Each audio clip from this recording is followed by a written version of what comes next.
Bienvenue à cette exploration approfondie des sources sur le diabète.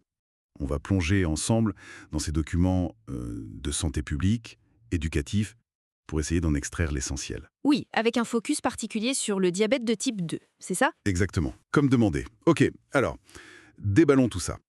Pour commencer simple, hein, le diabète, c'est cette maladie chronique où le taux de sucre dans le sang, la glycémie, bon, elle reste trop élevée. C'est ça, et pour comprendre pourquoi, il faut parler de l'insuline. C'est une hormone fabriquée par le pancréas. Ok, Et son rôle, c'est un peu comme une clé. Elle ouvre la porte des cellules pour laisser entrer le glucose. le glucose, le sucre, notre carburant principal, quoi. Voilà. Qui vient de ce qu'on mange, pour donner de l'énergie aux cellules. Une clé. J'aime bien l'image. Donc si la clé manque, ou si la serrure... Le sucre reste bloqué dehors, dans le sang. Et c'est ça, l'hyperglycémie chronique. C'est précisément ça. Et le vrai danger, c'est que cet excès de sucre, à la longue, ça abîme tout. Les vaisseaux sanguins, les nerfs, Ah oui, ça touche le cœur, les reins, les yeux, les nerfs des pieds. C'est vraiment systémique. et l'ampleur du phénomène. Les chiffres sont assez vertigineux, non? Ah oui, absolument. Ce qui est fascinant ici, fascinant, c'est plutôt l'impact global. En 2021, on parlait de 536,6 millions d'adultes diabétiques dans le monde. Un demi-milliard? Oui, c'est énorme. Plus d'un adulte sur 10. Et les projections, ça monte à quasi 800 millions d'ici 2045. C'est fou. Mais ce qui me frappe encore plus, c'est ce qu'on ne voit pas, la partie immergée de l'iceberg. Vous mettez le doigt sur un problème crucial, le non-diagnostic. Imaginez, plus de la moitié des personnes atteintes dans le monde, elles ne le savent même pas. La moitié. Oui. Aux États-Unis, c'est un adulte diabétique sur 5 qui ignore son état. Et pour le prédiabète, Cet état juste avant. exactement. Là, c'est encore pire. Plus de 8 personnes sur 10 ne sont pas diagnostiquées. Elles accumulent des risques en silence, ce qui veut dire des complications qui s'installent sans qu'on s'en rende compte. Et le coût économique derrière tout ça. Colossal. Presque 1000 milliards de dollars de dépenses de santé liées au diabète en 2021 dans le monde. 1000 milliards. Et ça grimpe. Aux États-Unis seulement, c'est plus de 400 milliards par an, entre les frais médicaux et la perte de productivité. C'est un fardeau immense pour la société. Bon, avant de se focaliser sur le type 2 qui est plus courant, resituons vite fait les autres catégories. Le type 1 d'abord. Oui, celui-là, il est différent. C'est une maladie auto-immune. C'est le système immunitaire qui attaque et détruit les cellules du pancréas qui fabriquent l'insuline. Donc, plus d'insuline du tout, ou presque. Voilà, ça représente 5 à 10% des cas, souvent diagnostiqués chez les enfants, les jeunes adultes. Les symptômes apparaissent assez vite. Et là, l'insuline tous les jours, c'est obligatoire. Vital. Et on ne sait pas comment le prévenir, celui-là. Ok. Ensuite, on entend parler du diabète gestationnel. Oui, Soit pendant ça la reste- grossesse, C'est ça. Il survient pendant la grossesse, chez des femmes qui n'avaient rien avant. Souvent, ça disparaît après l'accouchement. Ah, donc c'est temporaire. Oui, mais attention, c'est un signal d'alarme. Ça augmente le risque pour la mère et aussi pour l'enfant de développer un diabète de type 2 plus tard. D'accord. Et enfin, cette fameuse zone grise, le prédiabète. Une étape vraiment clé. Là, la glycémie est déjà un peu trop haute, mais pas encore assez pour dire diabète de type 2. Mais c'est déjà un problème. Ah oui, c'est un facteur de risque majeur pour basculer vers le type 2, évidemment, mais aussi pour les maladies du cœur, les AVC. La bonne nouvelle, par contre, Oui. c'est que c'est souvent réversible. Avec des changements de mode de vie, on peut revenir en arrière.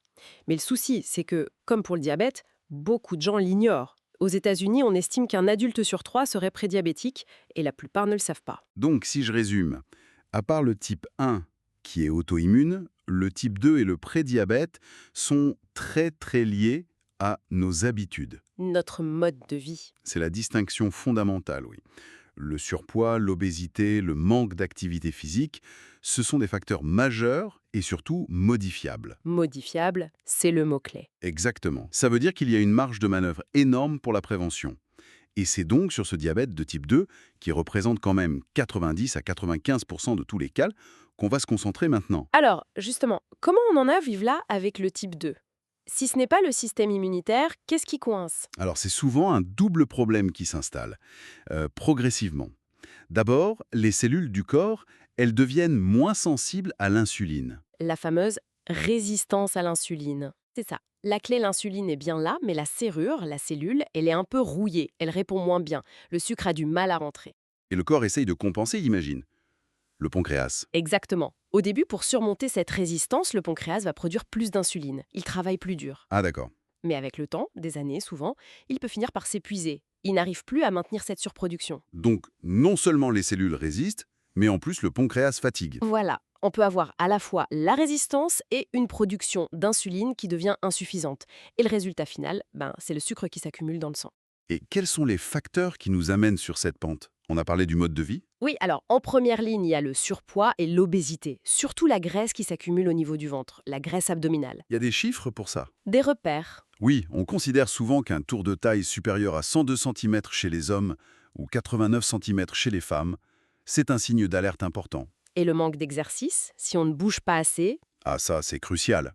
L'inactivité physique, ça contribue au surpoids, bien sûr, mais ça a aussi un effet direct. L'activité physique, ça aide les muscles à utiliser le glucose et surtout, ça améliore la sensibilité des cellules à l'insuline. Ça aide la serrure à mieux fonctionner, si on reprend l'image. C'est un levier très puissant alors. Très puissant. L'alimentation joue aussi un rôle énorme, évidemment. On sait qu'une alimentation riche en viande rouge, en charcuterie et surtout les boissons sucrées, ça augmente le risque. Les sodas, jus de fruits industriels. Voilà. Et à l'inverse, une alimentation riche en fibres, en légumes, fruits, céréales complètes, ça protège. Et si on est déjà prédiabétique et qu'on ne fait rien? C'est un peu la voie royale vers le type 2, oui. Il faut aussi ajouter le tabagisme. Beaucoup de gens l'ignorent, mais fumer augmente la résistance à l'insuline. Ah oui, ok. Je ne savais pas ce lien direct. Si, si. Et puis, il y a l'apnée du sommeil. C'est souvent lié au surpoids et ça perturbe aussi le métabolisme du sucre. D'accord. Donc ça, c'est pour les facteurs sur lesquels on peut agir, les facteurs modifiables. Mais il y a aussi des choses qu'on ne contrôle pas, j'imagine. Tout à fait. Si on relie ça à une perspective plus large, il y a les facteurs non modifiables. Les antécédents familiaux, par exemple, avoir un parent, un frère, une sœur diabétique, ça augmente le risque. La génétique joue un rôle. L'âge aussi, je crois. Ça augmente avec l'âge. Oui, clairement. Le risque augmente de façon significative après 35-45 ans. Et puis, il y a l'origine ethnique. Ah oui. Comment ça c'est? C'est complexe, sans doute un mélange de facteurs génétiques et environnementaux, mais on observe que certaines populations ont un risque statistiquement plus élevé. C'est le cas pour les personnes d'origine africaine, hispanique, latino, les Amérindiens, certains Asiatiques aussi. D'accord. Et il y a des situations plus spécifiques aussi, non? Comme avoir eu un diabète pendant la grossesse? Oui, le diabète gestationnel, on en a parlé, ou avoir accouché d'un bébé de plus de 4 kilos. Ce sont des signaux. Et chez les femmes, il y a aussi le syndrome des ovaires polykystiques, le SOPK, qui est souvent associé à la résistance à l'insuline. Tout ça, ça fait penser à un ensemble de problèmes liés, non? Exactement. Et ça nous amène à un concept important, le syndrome métabolique. C'est pas une maladie en soi, mais plutôt un bouquet de problèmes qui vont souvent ensemble. C'est-à-dire diabète et souvent ce fameux tour de taille élevé. Et tout ça est lié. Oui, très fortement. Le point commun, c'est souvent la résistance à l'insuline. Avoir ce syndrome métabolique, ça augmente massivement le risque de développer un diabète de type 2, mais aussi des maladies cardiaques, des AVC. Ce qui est frappant en vous écoutant, c'est à quel point tout semble interconnecté. Le poids, le manque d'activité, l'alimentation, ce syndrome métabolique. Ça renforce vraiment l'idée que le diabète de type 2, pour une grande partie des gens, c'est pas juste une fatalité génétique. C'est un point absolument essentiel. Une très grande partie des cas de diabète de type 2 pourrait être évitée ou au moins retardée de nombreuses années par des actions ciblées sur le mode de vie. Parlons des symptômes maintenant. On a dit que le type 2 pouvait être assez discret, mais est-ce qu'il y a quand même des signaux d'alerte? Des choses qui devraient mettre la puce à l'oreille? Oui, il y a des symptômes qu'on dit classiques, même si, comme vous dites, ils peuvent être moins marqués ou apparaître plus tardivement dans le type 2. On parle souvent des 3 P. Les 3 P, C'est une soif très intense, anormale, polyurie l'envie d'uriner très souvent, y compris la nuit, et polyphagie, une faim excessive qui ne se calme pas vraiment. soif, urine fréquente, faim. Ok. Et on peut aussi perdre du poids sans le vouloir, même en ayant faim. Oui, ça peut arriver, parce que le corps n'arrive plus à utiliser le sucre comme énergie, alors il va puiser dans ses réserves de graisse et de muscles. Paradoxalement. D'autres signes disent Une fatigue persistante, une faiblesse générale, une vision qui devient floue, qui change, des plaies, des coupures qui ont du mal à cicatriser, Ou alors des infections qui reviennent souvent, infections des gencives, de la peau, des infections urinaires ou des mycoses, notamment vaginales chez les femmes. Et ces sensations bizarres dans les mains ou les pieds, picotements, engourdissements. Ça, c'est un signe qui peut apparaître un peu plus tardivement.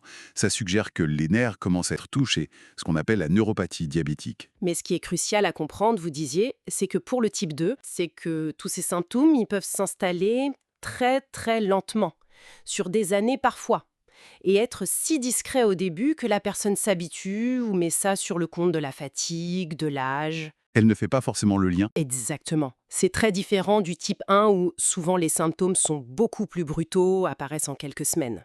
Il y a aussi un signe parfois visible sur la peau. Vous m'en parliez. Oui, parfois on peut voir apparaître des taches de peau un peu plus foncées, un peu épaissies, comme du velours, souvent dans le cou, sous les aisselles, dans les plis. Ça s'appelle la acanthosis nigricans. C'est un signe assez typique de résistance à l'insuline. Et cette installation lente et discrète, c'est ça le grand piège du type 2. Absolument. C'est pour ça que le diagnostic est malheureusement souvent posé tard. Parfois même, c'est à l'occasion d'une complication qu'on découvre le diabète. Une crise cardiaque, un problème aux yeux, aux pieds. Et pendant tout ce temps, Pendant toutes ces années, l'excès de sucre a pu faire des dégâts en silence. Sur les vaisseaux, les nerfs, les organes. C'est pour ça que le dépistage est si important. surtout pour les personnes à risque. Exactement. Les personnes en surpoids, celles qui ont des antécédents familiaux, celles qui avancent en âge. Il ne faut pas attendre d'avoir des symptômes pour se faire dépister régulièrement.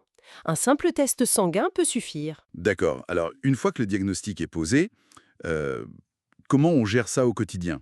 J'imagine qu'il y a des traitements, mais vous avez beaucoup insisté sur le mode de vie. Le mode de vie, c'est vraiment la pierre angulaire, on y reviendra. Mais parlons d'abord de la surveillance et des médicaments si nécessaire. Suivre sa glycémie, c'est essentiel pour comprendre comment son corps réagit. Comment on fait ça Avec la petite piqûre au doigt, Oui, ça c'est le glucomètre classique. ça donne une mesure à un instant T. Il y a aussi maintenant les systèmes de mesure du glucose en continu, les MCG. C'est un petit capteur sous la peau qui mesure le sucre en permanence. Ah oui, ça donne une vision plus complète. Beaucoup plus dynamique, oui. Ça permet de voir les tendances, l'effet d'un repas, d'une activité physique. Et puis, il y a le test sanguin fait au laboratoire, l'HbAc, ou hémoglobine glyquée. Ça mesure quoi, celui-là? Lui, il donne une idée de la moyenne de la glycémie sur les 2-3 derniers mois. C'est un bon indicateur du contrôle sur le long terme. Et on vise quoi comme chiffre, en général, avec ces mesurages? Alors, les objectifs sont toujours personnalisés, discutés avec le médecin. Mais souvent, pour les mesures au doigt, on vise entre 80 et 130 mg décilitres ou 4,4 et 7,2 mmol par litre avant les repas, et moins de 180 mg décilitres, 10 mmol par litre, environ 2 heures après le début du repas. Et ça sert à quoi de savoir ces chiffres? Ça permet de voir si le traitement fonctionne, s'il faut l'ajuster.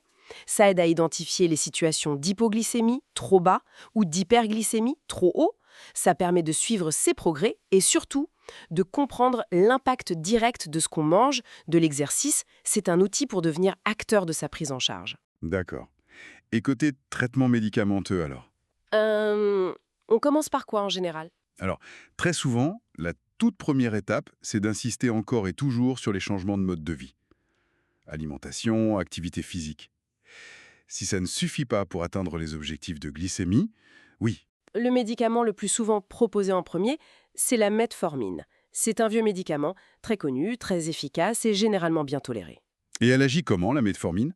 Principalement, elle aide le corps à mieux utiliser l'insuline qu'il produit en corps. Elle réduit la résistance à l'insuline. Et elle diminue aussi un peu la quantité de sucre que le foie fabrique naturellement. Ok. Et si la metformine seule ne suffit pas, j'entends parler de plein d'autres classes de médicaments. Oui, le choix est large maintenant et c'est une bonne chose car ça permet d'adapter le traitement. Il y a plusieurs stratégies. Certains médicaments vont booster le pancréas pour qu'il fabrique un peu plus d'insuline. C'est le cas des sulfonylurées par exemple. D'accord. D'autres options? Oui, il y a des médicaments qui vont agir au niveau des reins pour faire en sorte qu'on élimine plus de sucre dans les urines. Ce sont les inhibiteurs du SGLT2. Ah, astucieux. Oui. D'autres encore vont améliorer la sensibilité des cellules à l'insuline, un peu comme la metformine mais par un autre mécanisme. Ce sont les TZD ou glitazone. Et puis il y a des médicaments plus récents, souvent injectables, mais qui ne sont pas de l'insuline. Comme? Les agonistes du GLP1 ou les doubles agonistes GIP-GLP1, Ceux-là, ils sont intéressants parce qu'en plus d'aider à contrôler la glycémie, ils aident souvent à perdre du poids et ils ont montré des bénéfices pour protéger le cœur et les reins. Donc, beaucoup d'options. Le choix dépend de la personne, j'imagine. Exactement. Du niveau de sa glycémie, de son poids, de ses autres problèmes de santé éventuels, cœur, reins, de ses préférences aussi. C'est vraiment une décision partagée avec le médecin. Et l'insuline elle-même, alors? Est-ce qu'on l'utilise aussi dans le type 2? Je pensais que c'était surtout pour le type 1. Non, pas seulement. Le diabète de type 2 est une maladie progressive. Avec le temps, même avec les autres médicaments, le pancréas peut continuer à fatiguer et ne plus produire assez d'insuline du tout. Donc, l'insuline peut devenir nécessaire. À un moment donné, pour certaines personnes, l'ajout d'insuline devient indispensable pour maintenir un bon contrôle de la glycémie et éviter les complications. Ce n'est pas un échec, c'est juste l'évolution naturelle de la maladie chez certains. Ok, je comprends mieux. Mais revenons à cette fameuse pierre angulaire, le mode de vie. Vous disiez que c'est là que résidait le vrai pouvoir. Ah oui, absolument. Parce que c'est là qu'on agit sur les racines du problème, notamment la résistance à l'insuline et le surpoids. Et la base de la base, c'est l'alimentation saine. Qu'est-ce que ça veut dire concrètement, alimentation saine pour le diabète?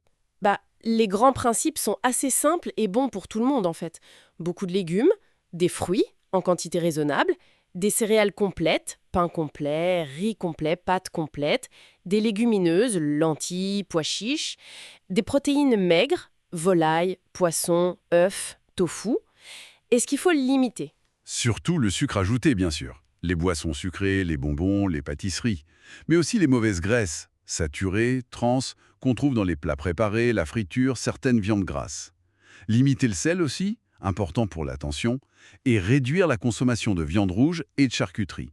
On parle beaucoup des glucides quand on parle de diabète. Est-ce qu'il faut les supprimer complètement? C'est une idée reçue, ça, non? Oui, c'est une idée reçue fréquente. Non, il ne faut pas les supprimer. Le corps a besoin de glucides pour l'énergie. Par contre, il faut les gérer. C'est-à-dire? Déjà, choisir les bonnes sources, privilégier les glucides complexes, riches en fibres, ceux qu'on trouve dans les légumes, les fruits, les céréales complètes, les légumineuses. Les fibres ralentissent l'absorption du sucre. Ensuite, contrôler les portions. Manger une montagne de pâtes complètes, ça fera quand même monter la glycémie. Il y a des astuces pour les portions. Oui, la méthode de l'assiette équilibrée, c'est pas mal. On imagine son assiette, la moitié doit être remplie de légumes, sauf pommes de terre, patates douces, un quart avec des protéines maigres et le dernier quart avec des aliments riches en glucides de qualité, céréales complètes, légumineuses. Visuellement, ça aide bien. Et puis, manger à des heures régulières, ça aide aussi à stabiliser la glycémie, ne pas sauter de repas et surtout boire de l'eau. Éviter les calories liquides, des sodas et jus. D'accord, pour l'alimentation. Et l'activité physique, on l'a vu que ça aidait la sensibilité à l'insuline. C'est quoi les recommandations? Alors, pour les adultes, l'idéal, c'est de viser au moins 150 minutes par semaine d'activité d'endurance modérée. 150 minutes, ça fait 2h30. Modéré, c'est quoi? C'est quand on est un peu essoufflé, mais on peut encore parler, marche rapide, vélo tranquille, natation, danse. Et en plus de ça, il faudrait ajouter 2 à 3 séances par semaine de renforcement musculaire. Travailler les grands groupes musculaires avec des poids, des élastiques ou même le poids du corps. Et ça apporte quoi de plus? Le muscle, c'est un grand consommateur de sucre. Plus on a de muscles et plus il travaille, mieux on contrôle sa glycémie. Et ça aide pour le poids, la force, l'équilibre. Les bénéfices sont énormes. Meilleure glycémie, moins besoin de médicaments parfois, meilleur profit cardiovasculaire. Le plus dur, c'est souvent de s'y mettre et de tenir. Ah ça? Le conseil, c'est de commencer doucement, surtout si on n'a pas l'habitude. De trouver une activité qu'on aime vraiment, sinon on ne tiendra pas. De l'intégrer dans son quotidien. Prendre les escaliers, descendre un arrêt plus tôt. Chaque pas compte. Il y a des précautions à prendre quand on a le diabète et qu'on fait du sport. Oui, surtout si on est traité par insuline ou certains médicaments qui peuvent donner des hypoglycémies. Il faut parfois vérifier sa glycémie avant, pendant ou après l'effort, prévoir une collation si besoin. En parler avec son médecin ou son diabétologue est essentiel. Et une autre chose importante, réduire le temps passé assis. Ah oui. De la journée assis devant un écran, c'est mauvais. Il faudrait essayer de se lever et bouger un peu toutes les 30 minutes. Juste marcher quelques pas. D'accord. Alimentation, exercice. Ça nous amène logiquement à la gestion du poids. Vous disiez qu'une perte même modeste pouvait avoir un gros impact. Énorme. perd seulement 5 à 10% de son poids initial quand on est en surpoids ou obèse. Ça peut améliorer la glycémie de façon spectaculaire, réduire la résistance à l'insuline, diminuer le besoin en médicaments, améliorer le cholestérol, la tension artérielle. C'est vraiment un objectif réaliste et très motivant. Et la meilleure façon d'y arriver, c'est la combinaison. Manger un peu moins et mieux, et bouger plus. Il n'y a pas de secret miracle. Contrôler les portions, faire des choix alimentaires sains, être régulier. Créer un environnement favorable aussi, ne pas avoir de tentation à portée de main. Et le sommeil joue aussi un rôle. Tiens, on pense moins souvent au stress et au sommeil dans la gestion du diabète. Quel est le lien? Commençons par le stress. Le stress chronique, ça a un impact physiologique direct. Les hormones du stress, comme le cortisol, font monter la tension artérielle et aussi la glycémie. Le corps se met en état d'alerte et libère du sucre. Ah d'accord. Et puis, quand on est stressé, anxieux, déprimé, c'est beaucoup plus difficile de trouver la motivation pour bien manger, faire de l'exercice, prendre ses médicaments correctement, surveiller sa glycémie. Ça devient un cercle vicieux. Donc apprendre à gérer son stress, ça fait partie du traitement. Complètement. Identifier ce qui nous stresse, trouver des techniques qui nous conviennent. Relaxation, méditation, yoga, activité physique qui est un excellent anti-stress. Parler de ses difficultés à son équipe soignante, à ses proches, rejoindre des groupes de soutien, se ménager des moments de plaisir aussi. Bien dormir, on y revient. Et le tabac? Vous avez dit que ça augmentait la résistance à l'insuline. Quels sont les autres risques spécifiques pour une personne diabétique qui fume? Ils sont majeurs et multiples. Fumer, quand on a déjà le diabète, ça accélère et aggrave toutes les complications possibles. Toutes. Oui, le risque de maladies cardiovasculaires, infarctus, AVC est multiplié, les problèmes de circulation dans les jambes sont aggravés, ce qui augmente le risque d'amputation. Ça abîme les petits vaisseaux des yeux, rétinopathie, et des reins, néphropathie. Ça aggrave l'atteinte des nerfs, neuropathie. C'est vraiment un facteur de risque terrible pour toutes les complications. Et arrêter de fumer, ça apporte des bénéfices rapides. Quasi immédiat sur le contrôle de la glycémie et la sensibilité à l'insuline. La circulation sanguine s'améliore aussi très vite. Et bien sûr, sur le long terme, ça réduit considérablement le risque de toutes ces complications. C'est probablement l'une des mesures les plus importantes qu'une personne diabétique qui fume puisse prendre. Un mot sur l'alcool. On peut boire un verre de vin de temps en temps. Quelle est la recommandation? Glycémie. Ah bon? Hein?